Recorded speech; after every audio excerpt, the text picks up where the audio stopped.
Give me 1 minute and I'll give you exactly why it's so hard for you to be consistent, exactly why you keep procrastinating, and exactly why no matter how many videos you watch just like this one, it's so hard to implement these things. And no, you don't have to understand my handwriting because it is illegible. Start something new or you decide to go after a certain goal, your brain gets a huge flood of dopamine. As you start climbing up the mountain, you get hit with a lot of uncomfortable emotions. Two parts of the brain are working here, the amygdala and the hippocampus. And the amygdala and the hippocampus work together to identify threats that you previously have experienced. The hippocampus logs that memory in, and the amygdala helps with that threat detection to say, oh, I remember this feeling, and I remember what happened. So now it's time for me to go into fight or flight. This is too much, this is too hard, I'm just not the type of person who could handle this. All of these things just being code for your subconscious saying, hey, I remember the first time that I felt this way and it did not end well, so let us leave the situation because I don't want to get hurt again. Probably just gonna try to push through and ignore your mind. But let me tell you something, a problem that exists in the mind cannot be solved in the same soil that it was planted. You have to solve this problem in the body and go into the nervous system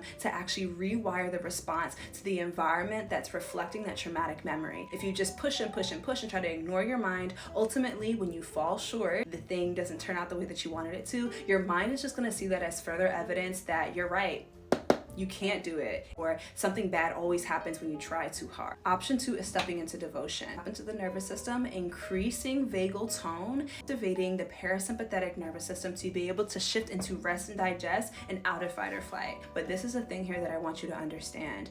You can't just face the emotions from the mental standpoint. The trigger is living within your body, not necessarily just the mind. And so if you ignore the body as you're moving through these limiting emotions, all that you're gonna do is retraumatize yourself. Nervous system regulation and devotion, which is a combination of alchemy and nervous system regulation, what ends up happening is you rewire this trigger to this traumatic memory and you're no longer living in the past and you now shift yourself into the present. A whole YouTube video on this and a free ebook on this topic as well, and I'll see you there. This was over 1 minute. I love you.